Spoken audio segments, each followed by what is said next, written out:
Muy buenas noches con todos. Les saluda Marian Romero en representación del grupo IMI. Les damos la bienvenida y les agradecemos por su participación y asistencia. Les presento a nuestro expositor, el ingeniero Juan Carlos Haus. Es profesional de la industria petrolífera, con más de 5 años de experiencia en campo en diversas áreas, a nivel nacional e internacional, en Ecuador, Perú, entre otros. Cuenta con más de 4 años de experiencia en el área de la docencia, sumando más de 150 cursos del área petrolera y seguridad industrial en distintas especializaciones. Adicionalmente, ha brindado consultoría en Ecuador, Argentina, Brasil y México. Actualmente cursa una maestría de neuropsicología y educación. Es amante de la cocina y espera algún día estudiar gastronomía. Una vez más les quiero agradecer en nombre de todos los que formamos el grupo IMI. Espero sea de mucho provecho esta capacitación y sin más que acotar les dejo con el ingeniero Juan Carlos Haus. Bienvenidos. Muchas gracias, Marian. Te agradezco mucho por la presentación. Muy amable. Me place mucho estar el día de hoy acá con ustedes. Realmente les agradezco mucho, sí, antes de empezar, por haberse dado este tiempo de acompañarnos. Y bueno, espero que la ponencia sea de su total agrado y que cumpla con todas sus expectativas, ¿sí? Como comentario inicial, quizá, y de una forma humilde, quisiera acotar algo sobre la situación actual en la que nos encontramos y bueno, manifestarles que de estos momentos difíciles es cuando sacamos o debemos de sacar lo mejor de nosotros. Creo que hoy es el momento en donde todos aportemos con nuestras ideas, tratemos de ver esta como la oportunidad para mejorar, para crecer, para sacar adelante a nuestros países, para sacar adelante también a nuestras empresas, a nuestras familias y pues reitero, sacar el mejor provecho a esta difícil situación en la que nos encontramos. Les deseo muchos, pero muchos éxitos y pues definitivamente la única forma de cambiar es tratar de uno mismo mejorar y no ver quizá todo aquello que está mal. De todas maneras es una humilde opinión y pues creo que es respetable. Bueno, vamos a iniciar ya con la ponencia que tenemos para el día de hoy, ¿sí? Vamos a hablar de lo que es el control de pozos, enfocándonos un poquito al completamiento y al workover. Y pues quiero desde el inicio resaltar la importancia que este entrenamiento, que esta capacitación definitivamente tiene y sobre todo el conocimiento que esta capacitación brinda. Y pues la diferencia que te puede marcar el que tú tengas esta capacitación dentro de tu folder, dentro de tu carpeta. Esta es una exigencia a nivel mundial y que hoy por hoy va tomando aún más importancia debido a algunos sucesos o importantes sucesos que se han dado en los últimos tiempos. Por ejemplo, el evento de Macondo en el 2010, en donde salieron a la luz una serie de deficiencias y una de esas fue el tema de capacitación. Entonces, lo que te puede brindar el que tú tengas este certificado hoy por hoy, definitivamente te va a diferenciar, va a hacer que tu hoja de vida tenga un plus definitivamente, porque siempre cualquier empresa y hoy por hoy aún más, tomando en cuenta la coyuntura actual, va a preferir a un profesional que tenga o cuente ya esta certificación y que pues pueda ya estar inmediatamente activo para poder trabajar. Antes de iniciar quisiera acotar algunas normas, se podría decir importantes. Siempre es importante tener en cuenta de que uno obtiene el mejor aprendizaje, ¿cierto? Cuando quizá escucha, cuando está asertivo en todo momento. Creo que es importante acotar que el ya lo sé está prohibido, ¿no? Para poder obtener el máximo de aprendizaje que nosotros podamos. Vamos a ir respondiendo en la medida de la posibilidad algunas preguntas que ustedes vayan teniendo a lo largo de la ponencia que vamos llevando a cabo y dejaremos algunas preguntas para el final, ¿sí? Así que pueden irnos compartiendo alguna inquietud, alguna pregunta, mientras vayamos exponiendo los tópicos y pues al final trataremos de responderlas a la gran mayoría. Una vez más agradecer a las personas que están aquí. Me honra realmente regalándome esta horita, quizá un poquito más de su tiempo, y reitero una vez más, espero que les agrade mucho. Y por último queremos agradecer a nuestros patrocinadores el día de hoy. Bueno, quiero antes de entrar en el tema, contarles un poquito de qué es lo que vamos a hacer el día de hoy, en esta horita que tenemos quizá para exponer. Yo he dividido la ponencia en 3 partes, ¿sí? La primera parte es hablar de una forma, se podría decir, simple de lo que es control de pozos. Yo creo que si tú te has sumado a un webinar o te has inscrito a un webinar el día de hoy, siquiera con lo que te tienes que ir es sabiendo qué es control de pozos, ¿sí? Y vamos a tratarlo de hacer de una forma simple y de esa manera también definir la importancia que este entrenamiento o que este conocimiento tiene y por qué es una exigencia a nivel global, ¿cierto? Luego de eso vamos a pasar a mirar la temática que es la que nosotros abarcamos durante el curso, que se enfoca un poco a los estándares de la entidad que acredita, en este caso la IADC, la Asociación Internacional de Contratistas de Perforación, para irles contando un poquito de una forma rápida qué es lo que nosotros llevamos o cómo llevamos a cabo el entrenamiento. Y obviamente les iré comentando cómo lo vamos haciendo, qué puntos o qué enfoques vamos dando, para que obviamente ustedes puedan tener conocimiento de ello. Y al final vamos a hablar un poquito de algunas herramientas que nosotros como autoría, como parte del grupo IMI, hemos introducido dentro del entrenamiento.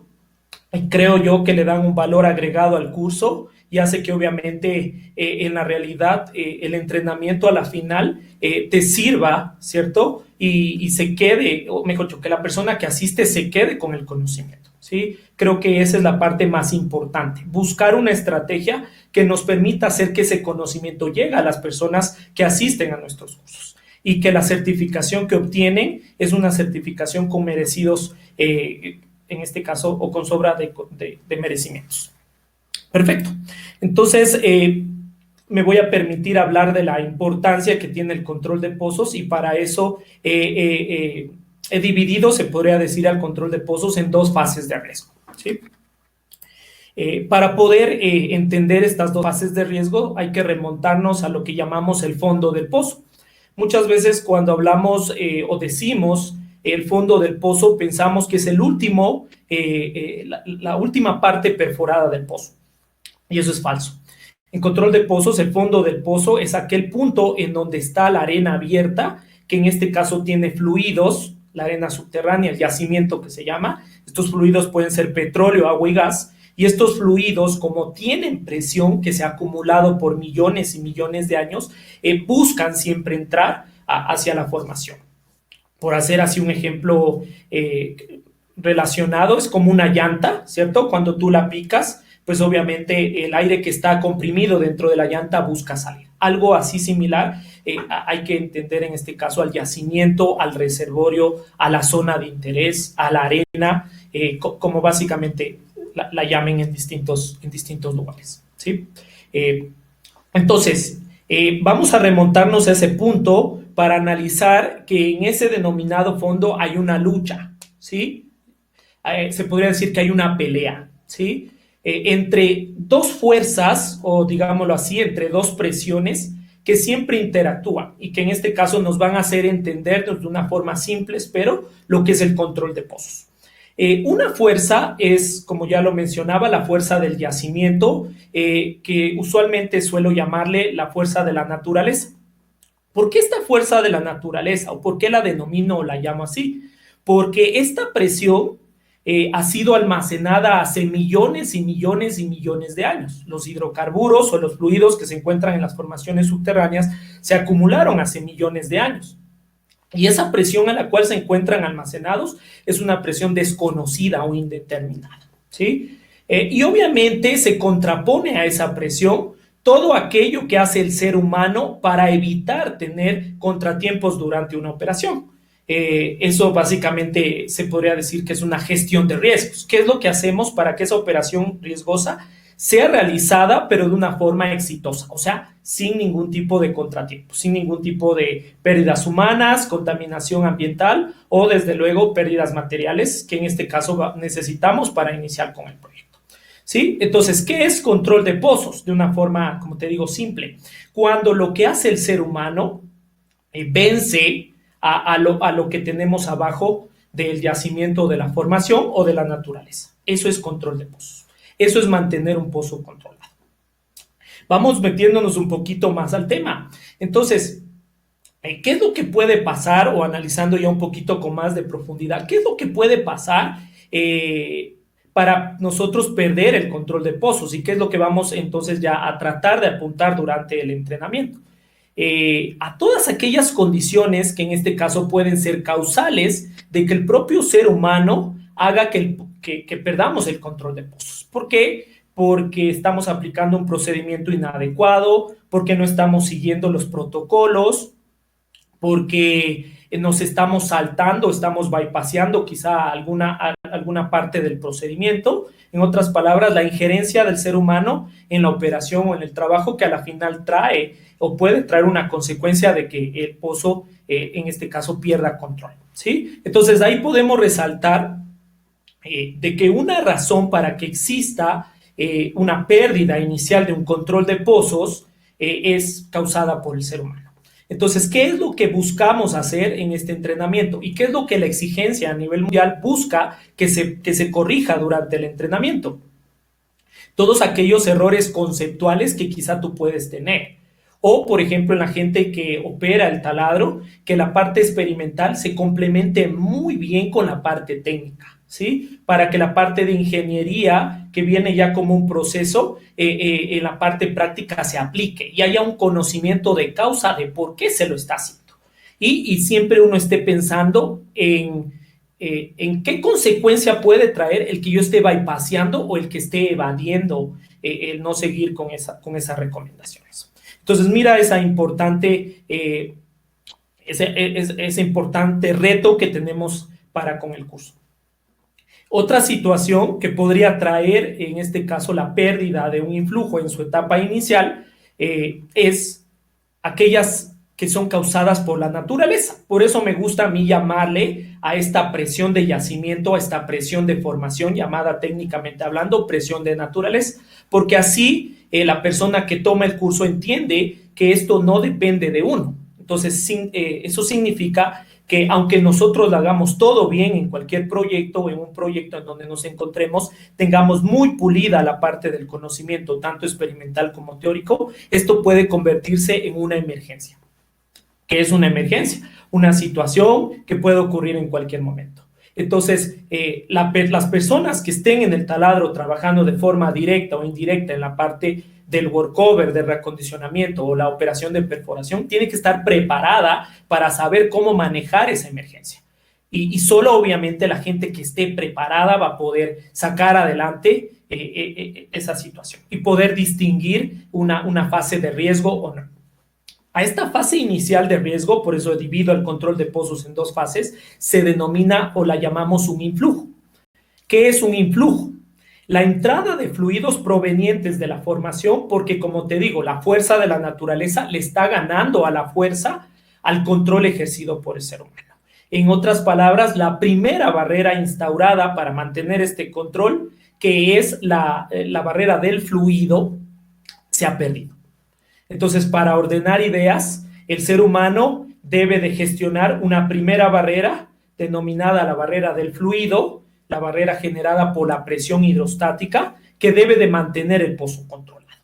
Si por cualquiera de estas dos causas, o la humana o la natural, llega a darse una mayor presión de naturaleza y por ende el pozo llega a perder control, entonces eso significa que vamos a tener que actuar, vamos a tener que hacer. ¿Sí? Entonces, desde ya podemos definir que el control de pozos, o mejor dicho, para una correcta gestión del control de pozos, tenemos dos barreras, ¿cierto? Lo bueno de esta fase inicial denominada o llamada influjo es que es controlable al 100% y eso es en lo cual nos vamos a enfocar durante el entrenamiento. ¿Por qué? Para hacerte notar y enfatizar mucho en que una tragedia jamás en la vida puede llegar a ocurrir o jamás en la vida debería de ocurrir. Las tragedias que han ocurrido, que se han dado y que, bueno, desgraciadamente se siguen dando, son netamente por la injerencia del ser humano. Perfecto. ¿Qué es lo que puede traer el que no tomemos una acción correcta? ¿Qué es lo que puede traer el que no tengamos los conceptos claros? ¿Qué es lo que puede traer el que cometamos errores humanos o el que no estemos preparados? Un reventón. Y creo que la imagen que ustedes están viendo habla más que lo que yo pueda decir. Un reventón ya es la manifestación de estos fluidos que vienen o provienen del yacimiento y que tienen mucha energía, pero estos ya se han manifestado ¿en dónde? En la superficie. Se llama reventón, se llama un blockout, se llama una pérdida de control, porque pues definitivamente ya aquí estamos mirando cómo la naturaleza puede manifestarse y toda la agresividad que ésta pueda tener, en función obviamente de las presiones que podemos manejar o que tenemos abajo en el yacimiento. Les hablaba un poquito de este evento que se dio en el 2010, el Pozo Macondo, en Golfo de México, en donde realmente fue una tragedia que murieron 10 personas. Entonces, ¿qué consecuencias puede traer el que tú no tengas estos conceptos claros? ¿Cuán importante es que la empresa se preocupe porque la persona que opera el taladro esté al 100% calificada? Por eso es que esta es una certificación y hay que darle la debida importancia que el caso requiere. ¿A qué nos vamos a enfocar durante el entrenamiento? Entonces, a pulir todos estos aspectos y a tratar sobre todas las cosas de hacer que ese conocimiento llegue a la persona, porque muchos de los casos no ocurren. Y es lo que yo en la poca o en la corta experiencia que tengo quizá he podido detectar. Mucha gente que quizá está ocupando cargos ya altos o representativos y pues no tienen los conceptos aún claros. ¿Cuánto puede representar que una de estas situaciones llegue a darse y pues básicamente nos encontremos sin tener un recurso para saber cómo manejar, para saber qué hacer? Entonces mira la importancia que este tema requiere. Mira lo trascendental que puede ser el que estemos capacitados, el que sepamos todos estos aspectos, el que podamos de alguna forma simple, se podría decir, entenderlos y en el momento en el que requiramos actuar, lo podamos hacer de la forma más coherente. El reventón, mis estimados amigos, es algo que nunca debe de ocurrir, nunca debería de ocurrir, porque, como les decía, la fase inicial, que es la fase de influjo, es al 100% controlable. ¿Por qué ocurre un reventón? Reitero una y mil veces más, por la injerencia del ser humano, por bypassear, por no seguir los procedimientos. Y obviamente ya estar expuestos ante un reventón es estar expuestos ante una posible tragedia en donde van a haber pérdidas humanas, contaminación ambiental y también obviamente pérdidas materiales. Yo creo que si lo vemos desde ese punto, creo que a nadie le va a agradar que vayamos a un proyecto a que mueran personas, a que se pierda un equipo tan costoso que es, y pues obviamente que tengamos contaminación ambiental, que es definitivamente, por más remediación que se haga, irremediable. Perfecto. Una vez que hemos definido la importancia y de alguna manera hemos entendido lo que es el control de pozos, en otras palabras muy sucintas, el control de pozos es todo lo que hace la persona, todo lo que hace la cuadrilla, todo lo que la planificación preoperativa y operativa se hace también en el manejo de la emergencia para evitar perder el control de pozos. Eso es control de pozos. Todo lo que el ser humano hace para evitar que esa fuerza proveniente de la formación, proveniente de la naturaleza, se desborde y obviamente nos traiga consecuencias. Vamos ahora a hablar un poquito del contenido que tenemos, de lo que vamos a abarcar durante todo el entrenamiento. En primer lugar, nos vamos a poner en contexto con en dónde nos encontramos, ¿cierto? Vamos a hablar de las operaciones de completamiento, vamos a hablar de las operaciones de workover. Entonces necesitamos distinguir o diferenciar qué es una operación de workover, cuáles son los riesgos que nosotros encontramos en el control de pozos, qué diferencias quizá para hacer un comparativo tenemos entre la perforación y el reacondicionamiento o el completamiento, y obviamente describir las principales operaciones. En este caso, me gusta mucho conocer cuáles son las principales operaciones que quizá la empresa a la cual se le enfoca el entrenamiento hace o realiza. Entonces, trato de manera anticipada de conocer qué es lo que principalmente hace o se dedica a esa empresa y obviamente hablarlo para describir de una forma obviamente sencilla, porque tenemos poco tiempo durante el entrenamiento, qué es lo que se hace, por ejemplo, en una fractura, en un tratamiento de ácido, ponernos en contextos y obviamente eso irlo ligando al control de pozos para que vaya dándose la relación que se requiere. Una vez que nos pusimos en contexto de saber qué son las operaciones de completamiento de workover, pues definitivamente tenemos que partir desde la base. En la mayoría de control de pozos, tú vas a escuchar desde el inicio que al pozo vas a tener que cerrarlo para evitar tener ese reventón. Y pues es imposible que tú puedas entender cómo es ese denominado llamado cierre de pozo si no empiezas hablando de lo que es el sistema de emergencia o el sistema de seguridad. Te había dicho que el ser humano tiene una primera barrera para evitar una pérdida inicial o una pérdida en la fase 1 de control de pozos. La segunda barrera que define en este caso el ser humano es el sistema de emergencia, uno de los sistemas con los que cuenta el taladro. El sistema de emergencia es lo que obviamente la norma le exige, en este caso, a un taladro para que deba de tener y para que de esa manera sea un lugar seguro, hablando en este tema de control de pozos.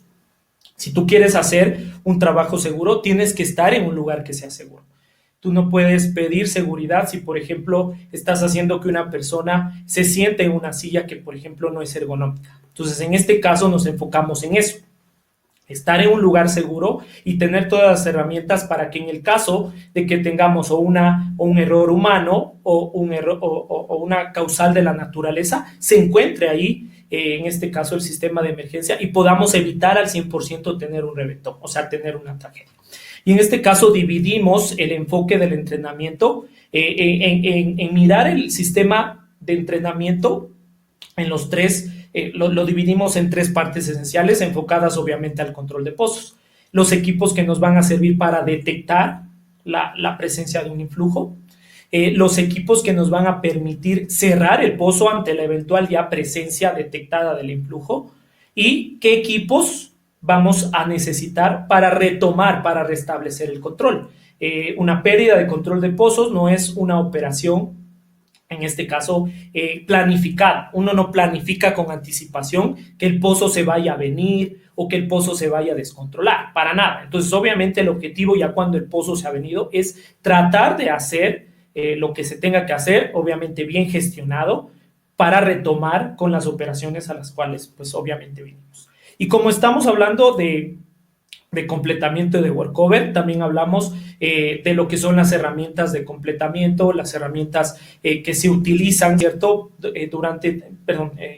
En distintas operaciones.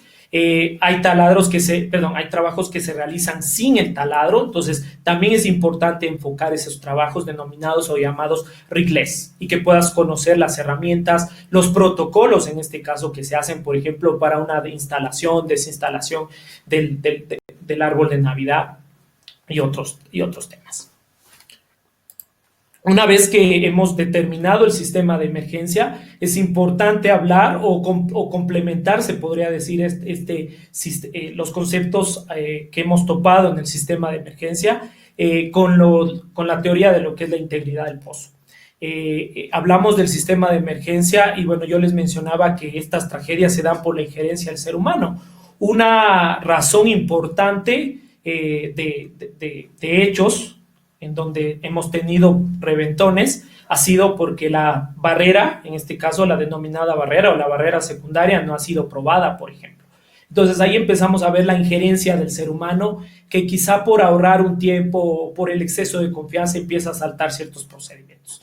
Entonces acá en este tema de la integridad del pozo vamos a mirar los tipos de pruebas de barrera establecidos por las normas, mirar al pozo y determinar qué es integridad, ¿cierto? Enfocar las distintas barreras y los diferentes tipos de barreras que se establecen o que se pueden establecer en una operación para que ésta sea controlada. Y no solo basarnos en la exigencia que tiene la norma, 2 barreras, sino tratar de establecer la mayor cantidad de barreras, tanto de forma mecánica como de forma operacional, para que el pozo siempre se encuentre íntegro y podamos obviamente hacer una operación al 100% segura. Una vez que ya entendemos esta parte que para mí es esencial, porque durante el entrenamiento vamos a estar hablando de, como te decía, de cierre de pozo, de que vamos a circular, de que vamos a controlar, podemos ya empezar a hablar de los conceptos. Aquí nos vamos a enfocar a hablar de lo que es ya la presión como tal, dentro de la parte conceptual, mirar ahí en el fondo cuáles son esas 2 presiones que están en puja o que están en lucha, y también enfocar cómo puede la una variar, ¿cierto? Principalmente la que gestiona en este caso el ser humano. Enfocarnos mucho en tener claros esos conceptos para que podamos distinguir aquellas falencias que quizá podemos cometer por el desconocimiento u otro tipo de situaciones. Una vez sabido, una vez entendido lo que son los conceptos, creo que es importante hablar de lo que es el fluido de control.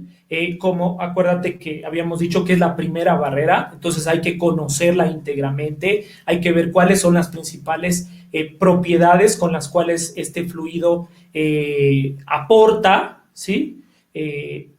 Cuál es en este caso, por ejemplo, hablar del peso del fluido, el peso del lodo. El peso del lodo es la propiedad fundamental para generar esa presión hidrostática, y en ese enfoque determinar qué podemos nosotros hacer para mantener siempre esa barrera, en este caso establecida por el fluido íntegra. ¿Qué es lo que no debemos hacer? Una vez que entendamos lo que es el fluido de control, vamos a describir lo que es el comportamiento del gas. En este caso la IADC y bueno, las 2 instituciones que avalan o que certifican a las escuelas que entrenan sobre estos temas a nivel mundial, determinan que el programa sea diseñado para manejar influjos netamente de gas. Para mí siempre fue una duda, una inquietud cuando estaba entrenándome, cuando estaba estudiando sobre todos estos aspectos, cuando me estaba empapando de todos estos temas, porque en los diversos cursos que quizá tuve la oportunidad de conocer, simplemente se hablaba al inicio de que vamos a estudiar del gas y no entendía por qué vamos a estudiar al gas. ¿Por qué en este caso la norma o la norma de entrenamiento especifica que se tenga que hablar de gas? Entonces es muy importante diferenciar, hacer ejemplos prácticos de por qué el gas es un influjo que se distingue con respecto a los otros influjos, en este caso los influjos líquidos. Y mirar siempre ese comportamiento distintivo que tiene el gas. Creo que esa parte es esencial para que podamos saber por qué en este caso lo estamos estudiando y lo estamos profundizando durante el entrenamiento.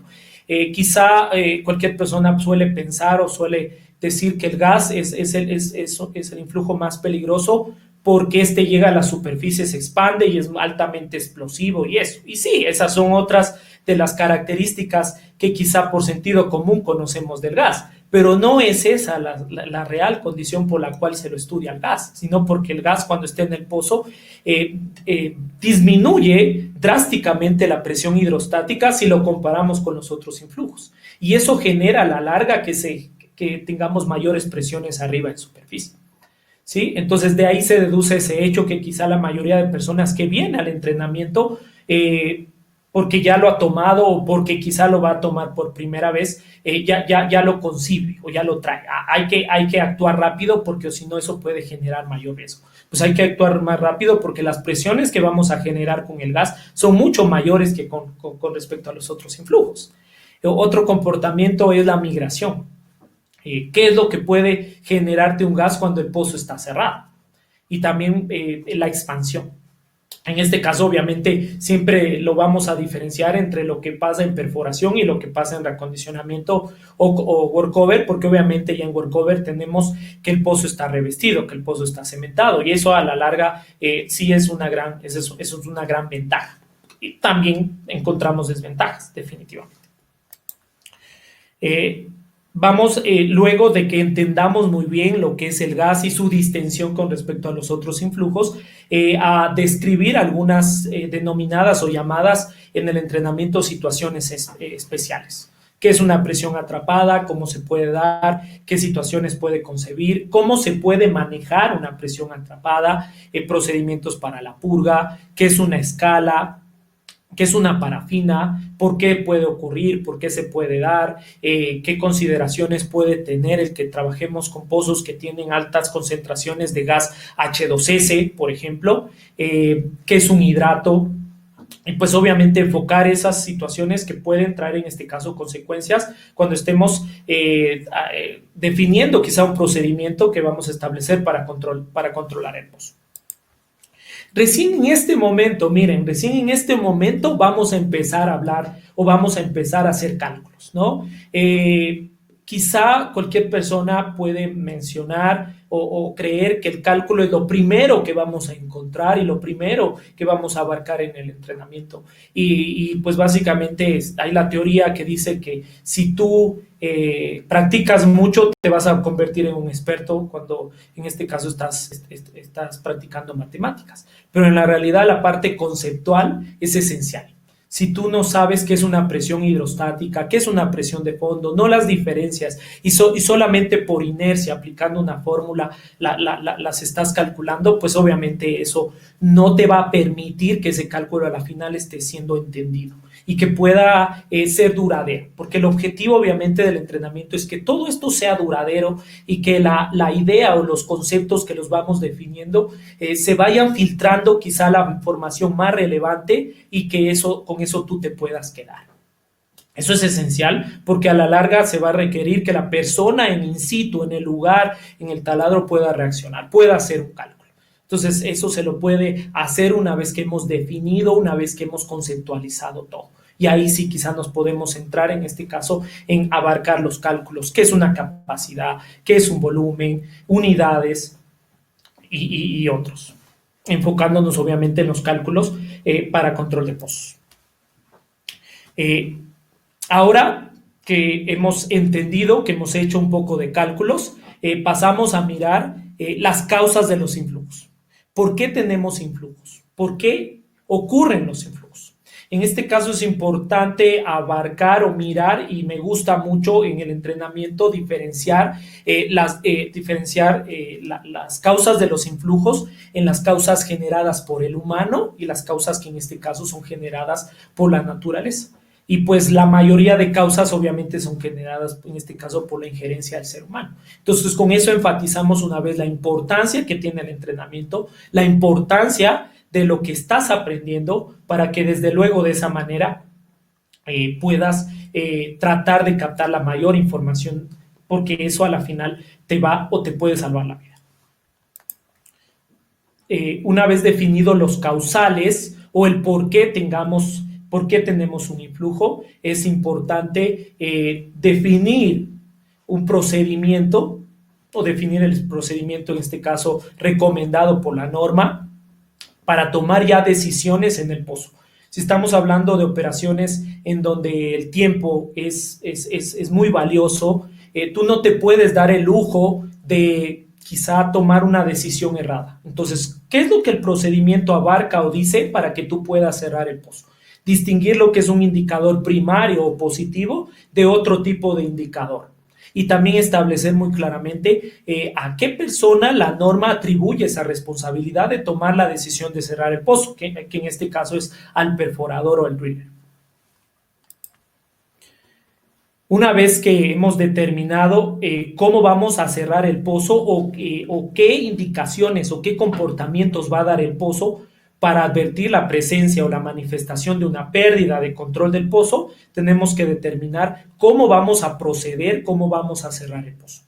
Entonces, para ello diferenciamos los dos procedimientos establecidos en la norma: procedimiento de cierre duro, procedimiento de cierre blando, sus principales diferencias, ventajas y desventajas, enfocarlos que son dos alternativas, en este caso establecidas por la norma, que las va en este caso a seleccionar la empresa operadora, y obviamente en el protocolo secuencial o en el procedimiento paso a paso, describir para qué se hace de una forma muy pausada, para qué se hace cada uno de los pasos que en este caso involucra el procedimiento. ¿Para qué hacemos cada uno de ellos? Creo que esa parte es esencial, porque a la larga es la cuadrilla la que obviamente va a tomar la acción, en este caso, de cerrar el pozo.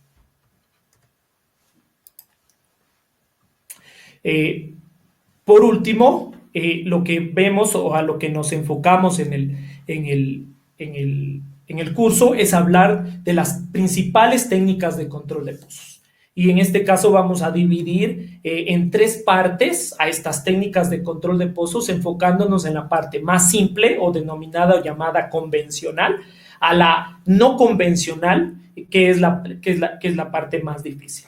El entrenamiento va enfocado al control de pozos convencional, ¿sí? Entonces aquí miramos las diferentes técnicas, llenamos hojas de matado de las diferentes técnicas o de las más usadas. Siempre me gusta enfocarme a lo que hacemos, a lo que se hace en determinado país, a lo que se utiliza principalmente, y obviamente esto ajustarlo a ejercicios que los tenemos grabados en un simulador, en donde estamos, en este caso, dando ese enfoque práctico que obviamente estos cursos deben de tener por exigencia, en este caso, de la entidad que norma o de la entidad que en este caso regula la certificación de las empresas que brindan estas capacitaciones. Perfecto. Hemos descrito de forma rápida qué es lo que vamos a ver durante el entrenamiento, que en este caso dura 4 días. ¿Sí? Y pues como parte final que les había dicho, voy a topar en este momento cuál es el valor agregado que nosotros como institución damos a este tipo de entrenamientos y qué es lo que tú podrías tener como ventajas o como beneficios al escogernos como tu proveedor de capacitación. Aquí pues realmente me voy a permitir, con su debido respeto, quizá comentarles un poco de experiencias, comentarles qué es lo que nosotros hacemos, qué es lo que ya en la parte práctica vemos, y obviamente enfatizar a qué es lo que nosotros qué es lo que nosotros nos enfocamos durante el entrenamiento, qué es lo que vamos ajustando día a día, mes a mes, para que estos entrenamientos sean llevados de la mejor manera. Y reitero y vuelvo a enfatizar que el conocimiento quede al 100% con la persona que viene a tomar el entrenamiento. Yo creo que esa parte es fundamental. Y pues, en primer lugar, lo que nosotros hacemos, como ya se los he ido de alguna manera diciendo, es mirar el contexto de la operación de cada empresa a la cual vamos a capacitar, cuando obviamente los entrenamientos son in-house, o mirar el enfoque, por ejemplo, del país, aquí Ecuador, qué es lo que se hace en control de pozos. Acá, por ejemplo, en Ecuador se maneja ya yacimientos que son muy depletados, entonces hablar del control de pozos dentro de toda la temática que abarcamos no se enfoca mucho ya a lo que en la práctica se hace. Entonces, se ha detectado que muchos de los casos, las personas que vienen a tomar los entrenamientos se van con esa mala sensación de decir, o bueno, mejor dicho, más que irse, tienen esa mala sensación de decir, pero bueno, esto yo no lo aplico, estas cosas no se hacen. Entonces es importante enfocarnos en ejemplos prácticos de lo que estamos haciendo en la realidad, en el lugar en donde nos encontremos. Nos preocupamos por mirar, por averiguar con conocidos o con la empresa, en este caso, que nos contrata, para contextualizar esa parte y poder generar un ejercicio práctico que le pueda agregar o que le pueda dar valor al entrenamiento, para que la persona se vaya entendiendo de alguna manera qué es lo que está haciendo, ¿cierto? Y también obviamente ahí, por ejemplo, aquí en Ecuador, saber equilibrar o saber balancear ya la condición actual en la que nos encontramos.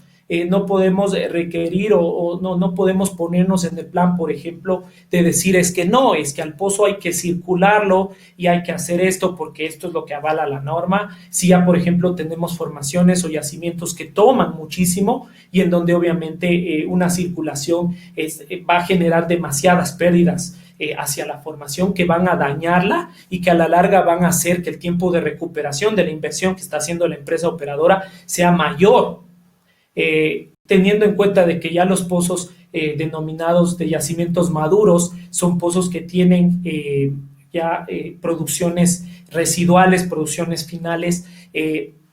Es muy difícil tratar de enfocarnos a hacerlo absolutamente o estrictamente como en este caso lo exige o lo determina en este caso la norma. Entonces, ¿cuáles pueden ser esas variantes? ¿Qué es lo que básicamente se podría hacer? Y sobre todo enfocar el hecho de las diferentes variables en cuanto al análisis de riesgos que encontramos o que determinamos en esa operación.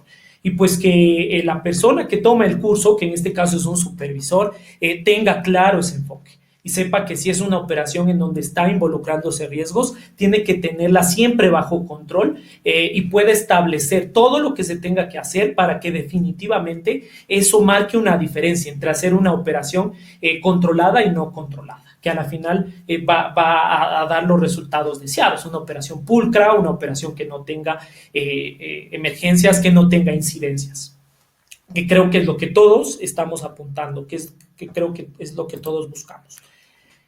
Bueno, aquí les quiero mostrar en la realidad tenemos algunas herramientas que nosotros incorporamos para usar en los cursos. A raíz de este evento de Macondo en el 2010, IADC cambió el programa de ser un WELCAP a un WELSHARP. Y hoy por hoy el examen para obtener la certificación es un examen en línea con un banco de preguntas al cual no tiene acceso la empresa, en este caso de capacitación, ni el instructor. Entonces, en la experiencia que se tiene, uno ahí tratando de rebuscar y obviamente en función de lo que uno ha hecho también para entrenarse, para poder llegar a ser instructor, ha ido mirando algunas necesidades y por ejemplo, una gran dificultad que yo encuentro es que tengamos muy poco tiempo para poder lograr los objetivos que requerimos, porque si nosotros tuviéramos, por ejemplo, una semana, 2 semanas para llevar a cabo el entrenamiento, creo yo que se hiciera maravillas, pero siempre, y más aún la situación actual, está por acortar los tiempos, por tratar de reducir el curso, se analiza mucho el tema ahora económico, inclusive de que a la persona que va a tomar el curso se le está pagando hotel y que si se le da un día más, eso encarece más. Y pues siempre se están como que mirando esos temas, ¿no? Entonces yo creo que hay que utilizar ese tiempo que se tiene en estos cursos supervisor, que es de 4 días, de la forma más óptima y tratar de buscar una manera para que podamos llegar a la excelencia. Porque el objetivo es que una persona pueda salir aprendiendo de acá y pueda tener un puntaje perfecto. Eso es lo que básicamente se busca, de que la persona que quizá viene una vez más a tomar su curso, por segunda o por tercera vez a tomar su curso, se vaya aprendiendo algo más y también vaya aprendiendo algo que quizá le pueda servir. Entendamos que en la vida práctica vamos a tener herramientas siempre a la mano, siempre vamos a tener un libro, siempre vamos a tener un papel. La situación es saberlas usar, ¿sí? Entonces, en este caso, estas herramientas que hemos incorporado a los entrenamientos son herramientas que permiten hacer análisis, que reitero, en el tiempo muy corto es como que muy complicado dar que te dé el tiempo para que tú puedas explicar cómo llegar a ese análisis y con toda la temática que abarcamos. Imagínate 12 temas, que eso a la final no sea cansado, ¿no? Porque si yo diseño el entrenamiento para que sea desde las 8 de la mañana hasta las 8 de la noche, a la final eso no va a ser efectivo porque ya una mente cansada no va a aprender, ¿no? Entonces, estas herramientas te ayudan a hacer análisis y te permiten que tú puedas, reitero, tener una guía ya en la parte cuando tú te encuentres con una de estas situaciones, ¿no? Les quiero plantear un pequeño ejercicio, les voy a dar unos 2 minutitos para que ustedes lean el ejercicio y den su respuesta a grosso modo sin la herramienta y luego vamos a analizar usando la herramienta el problema. 2 minutitos, por favor, para que lean la pregunta. Tomen su respuesta, la tengan a su respuesta, esta, o sea, sería A, B, C o D, las respuestas, y pues la tengan en su cabeza y pues veamos si es la respuesta correcta, ¿ok?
Bueno, por ahí están ya. Estoy viendo algunas respuestas en el chat. Dice la B, que se mantiene constante.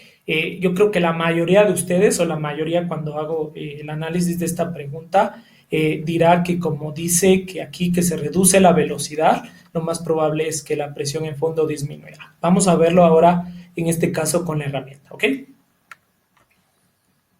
¿Sí? Mira, la presión de bomba disminuye, ¿no? Entonces, en este caso vamos a estar en el ítem 3 y en el ítem 4, porque en este caso la presión de bomba disminuye, ¿sí? Y ¿cierto? Por ahí veo algunas respuestas, la C, la D, la B. Muchísimas gracias por la interacción, mis amigos. Miren, la presión de bomba disminuye, ¿cierto? Disminuye. Y mantenemos, no sé si se acuerdan, la presión de la tubería. Tenemos para mantener la presión de la tubería o la presión del anular. Inclusive he puesto yo aquí unos cuadritos para hacer como un checklist. Aquí no hay que hacer checklist porque la pregunta no va a enfocar análisis con estas dos partes. Entonces, mira, disminuye la presión de bomba manteniendo constante la presión de la tubería. ¿Qué pasa con la presión de fondo? Aumenta. ¿Sí te das cuenta? Disminuye la presión de bomba, manteniendo la presión de la tubería. ¿Qué pasa con la presión de fondo? Disminuye. ¿Sí? Este tipo de herramientas no es solo una, son algunas. Me permito compartirles y mencionarles que al día de hoy tenemos 16 versiones de formularios con estas herramientas. Lo que yo trato de hacer en los diversos cursos, créanmelo, es tener ese feedback de las personas que asisten a los cursos, que nos honran con su asistencia a los cursos y pues poder mirar cómo ellos analizan las preguntas, cómo usan las herramientas y si en la realidad esta herramienta que yo la he puesto para el uso sirve. Porque a mí de nada me sirve que quizá pueda estar bonita, que para mí sea muy entendible, si para las personas que están tomando el entrenamiento no lo es. Y ahí ya te voy dando una idea del enfoque que nosotros tenemos, del valor agregado que queremos dar a los cursos. No nos preocupamos simplemente por contarte la historia de lo que es el control de pozos, porque así es el fluido, porque estas son las características, o quizá porque la barrera es esto, porque la norma te dice aquí, el inciso tal de la norma, que son aspectos muy importantes. No estoy diciendo que no nos preocupamos por conocer o por saber. Creo que las canas que a la edad que tengo se notan es por esas malas noches que que tengo de tratar de explorar, de conocer más, de profundizar, para que obviamente siempre haya una respuesta, se puede decir, concisa a las inquietudes que traen diversos tipos de profesionales, con experiencia o sin experiencia ya real de manejar o de controlar de hacer un control de pozos. Pero creo que el enfoque fundamental, y más aún en este punto crítico, es encontrarte con personas que quizá tienen un nivel básico de estudios. Hay personas que quizá tienen escolaridad o en el mejor de los casos han tomado el colegio y vienen a tomar el curso. Y tienen que entender todos estos difíciles conceptos en un tiempo límite de 4 días, sumados al hecho de la presión de la empresa que les exige a que tienen que llegar con el entrenamiento, porque si no llegan con el entrenamiento van a perder su trabajo o les va a tocar pagar un curso que a la larga no es que sea, el costo del curso no es que sea tan bajo, ¿no? Y aunque cueste, amigos, $1, ¿cierto? Ya a la final representa un gasto, y más aún en esta situación, ¿sí? Entonces nos enfocamos en tratar de mirar la manera de cómo podemos hacer que en el tiempo de entrenamiento que tenemos, que son 4 días, no en la práctica ni siquiera 4, 3 días, porque el día del examen no nos vamos a poner a explicarte, a decirte, mira, las cosas son así. Ninguna persona rinde bien si tú le estás explicando algo en la mañana y le estás tomando una prueba en la tarde. Es imposible. Entonces tenemos un tiempo muy limitado para tratar de usarlo al máximo, al 200%, y que a la final, pues eso represente, o mejor dicho, tenga los resultados, ¿no? Entonces nos especializamos en mirar esto. Como te digo, tengo 16 versiones de formulario, porque cada vez que veo que una herramienta nos sirve, la desecho. Y creo que esa es otra parte importante del valor agregado que damos, a que nosotros hemos cambiado nuestra visión de cómo aprendemos. En mi caso, yo soy ingeniero y aprendo con números, aprendo con fórmulas. Y a veces las personas que nos dedicamos a instruir pensamos que la gente que nos escucha aprende de la misma forma como nosotros aprendemos, con una fórmula, ¿cierto? Y eso no es así. Eso no es así. Entonces yo creo que es difícil cambiar esa mentalidad que a veces tenemos, pero la única forma de hacerlo es tratando de tener ese feedback constante, relacionándonos con la gente, generando esa empatía para que se pueda generar un ambiente de confort que a la final dé los resultados, el resultado de que esa persona se fue aprendiendo. Creo que para mí es una responsabilidad muy grande el que pueda estar dando estos cursos, y que a la fecha de hoy se ha capacitado a 900 personas y pues básicamente es una responsabilidad muy grande, porque tomando en cuenta lo que puede ocurrir, la consecuencia que puede generar una de estas situaciones, el que tú lo hagas de una forma inapropiada, poco ética, o quizás solamente pensando en cómo la persona apruebe, creo que a la final te va a traer una consecuencia que puede ser fatal, ¿no? Entonces yo creo que es una importante responsabilidad esa parte. Otro enfoque, mira, que le damos, otro valor agregado que le damos al curso, es que tú, por el costo de un curso, puedes tomar 3, 4 cursos a la larga.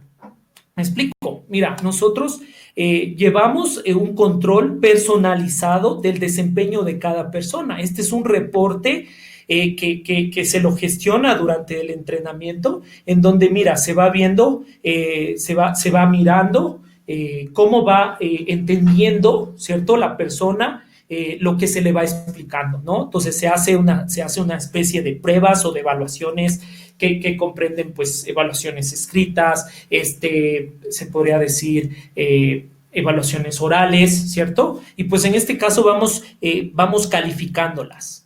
Quiero mostrarles un ejemplo y mencionarles por qué por el precio de uno tú puedes tener 3 o 4 entrenamientos por el mismo costo, ¿no? Mira, esta persona, el estudiante número 14, mira los resultados del primer intento de su entrenamiento, ¿sí? Resultados muy bajos. Se evidencia aquí que obviamente la persona tiene muchas falencias conceptuales y que obviamente va a ser muy difícil que él, al tomar el primer examen, lo aprenda. o llegue al objetivo, ¿no? Lo que se hizo con esta persona o lo que se suele hacer en ese entrenamiento personalizado es obviamente enviar esto a la empresa, ¿cierto? Al representante de la empresa, conversar con él, mencionarle cuáles son los puntos que se han detectado y en este caso recomendarle que no presente su examen en ese día y que tenga más tiempo para preparar los temas o que opte por tomar un nuevo entrenamiento que no tiene ningún costo. Para nosotros no tiene ningún costo. En este caso, este estudiante tomó un segundo entrenamiento y mira el desempeño del segundo entrenamiento comparado con el primero. En rojo, pues que obviamente te vas a jalar inmediatamente el curso. Y aquí ya, mira, en amarillo, él ya dio un examen en el segundo entrenamiento y sacó 63. Tienes que aprobar con 70 puntos y en este caso sacó 63 puntos. ¿Cierto? Y ya en el tercer intento, cuando en este caso el estudiante aprobó, mira, estos son sus puntajes y aquí está su puntaje de aprobación, 72 puntos sobre 100. Entonces el señor tuvo 3 cursos por el mismo costo de uno, pero a la larga se evidencia que la persona que tenía ese escaso nivel de conocimientos, a un nivel ya bastante grave, se podría decir, logró con esa obviamente predisposición de parte de él, siempre digo eso, siempre para que pueda haber el aprendizaje tiene que haber de parte y parte. La parte de la instrucción y la parte de él, ¿no? La parte de él que quiera aprender, que se preocupe por aprender, que pregunte, ¿cierto? Que se quede luego de las clases a estudiar, a hacer una extensión de la clase para que obviamente pueda a la larga tener ese resultado tan ansiado que es obviamente obtener su certificación. Y bueno, pues los resultados del programa de los 900 estudiantes que han tenido, se podría decir, o que hemos tenido el placer de capacitar, el 97% de ellos aprueban con sus propios medios, con puntajes por arriba de los 70 puntos. Como ven ustedes en la imagen, tenemos una persona, un estudiante que en el programa de perforación sacó 100 sobre 100, 100 puntos sobre 100. Tenemos muchísimos estudiantes que han sacado 98 puntos sobre 100 y muchísimos más que han sacado puntaje de 90 puntos sobre 100. No nos enfoquemos solamente en el puntaje como tal, como una nota, sino el aprendizaje que ellos obtienen luego de que obviamente también se han esforzado durante el entrenamiento. Nosotros, por ejemplo, cuando vamos a hacer entrenamientos in-house, miramos estas falencias que tiene cada persona, trabajamos mano a mano con la persona que en este caso está coordinando la capacitación.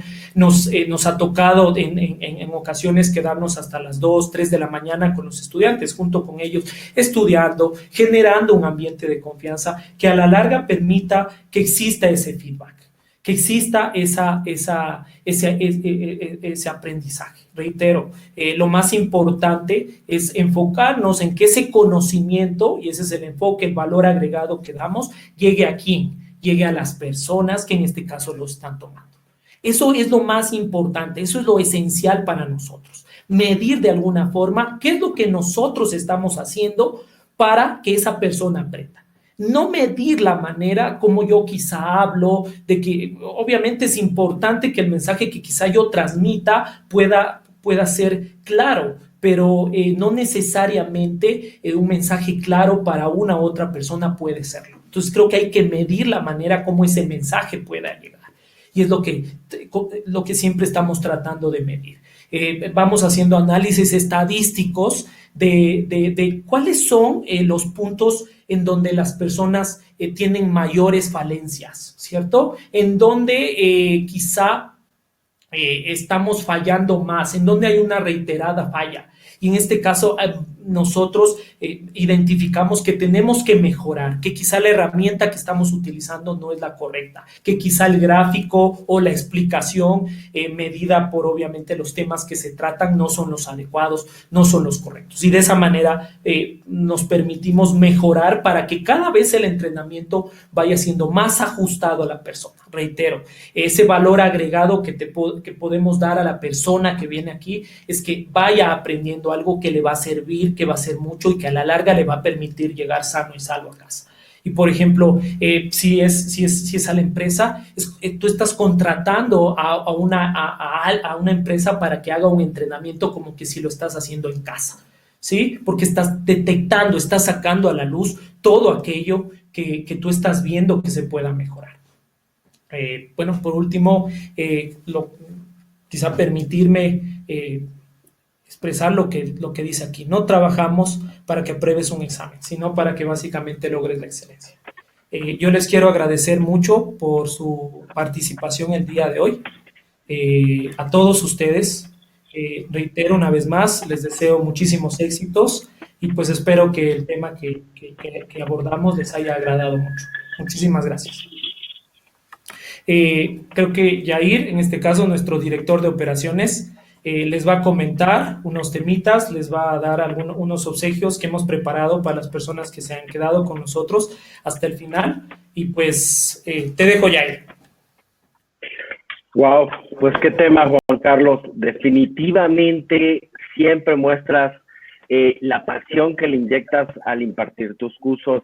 La experiencia siempre se ve tu profesionalismo. Muchísimas gracias.